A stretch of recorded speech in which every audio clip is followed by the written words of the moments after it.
Water மேலனோட season இதோட வந்து பாத்தீங்கன்னா பிக் பாஸ் இருந்து முடியுது. நேத்து தான் வந்து பாத்தீங்கன்னா இவரை எலிமினேட் பண்ணியிருந்தாங்க. இவரை முன்னாடியே பண்ணிருக்கணும், ஆனா நேத்து எப்படியே பண்ணிட்டாங்க. இவரை ஏன்டா திடீர்னு எலிமினேட் பண்ணாங்கன்னு யோசிக்கும் போது தான் தோணுச்சு.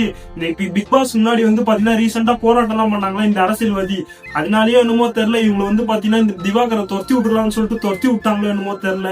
அது வெளியே வரும்போது இந்த பார்வதி எல்லாம் அழுகும் போது நமக்கே தெரியுது ஏன் இப்படி பச்சையா நடிக்கிறாங்கன்னு சொல்லிட்டு. அதே இந்த சைடு வந்து பாத்தீங்கன்னா வினோத்தை வந்து பாத்தீங்கன்னா நல்லா ஃபீல் பண்ணி தான் அழுந்தாரு. அதுல வந்து நம்மளுக்கு தெரியல நச்ச மாதிரிலாம் உண்மையிலே அவர் வந்து பாத்தீங்கன்னா இவர் போனது நினைச்சு ஃபீல் தான் பண்ணிக்கிட்டாரு. அது மட்டும் இல்லாம இந்த பிக் பாஸ் கேமரா முன்னெல்லாம் போயிட்டு தமிழ்நாட்டின் நடிப்பு அரக்கன் வாட்டர்மெலன் ஸ்டார், இதுக்கு மேல இதை வந்து நான் பாத்தீங்கன்னா நம்ம கேட்க மாட்டோம். ஆனா இப்ப வெளியே வந்துட்டார்ல 10-15 ரீல்ஸ் எடுத்து போடுவாரு. அதுதான் எப்படி கடந்து போறோன்றது தெரியல. அவதான் இவரு வேற வந்து பாத்தீங்கன்னா வெளியே வந்துட்டாரா, சுத்தி இவரை வந்து பாத்தீங்கன்னா இன்டர்வியூ எடுப்பானுங்க. இவரு அதுல போயிட்டு யார் யாரை பத்தி என்னென்னத்தை பேச போறாங்கன்னு தெரியல. ஒரே கொலை குத்தா போகுது.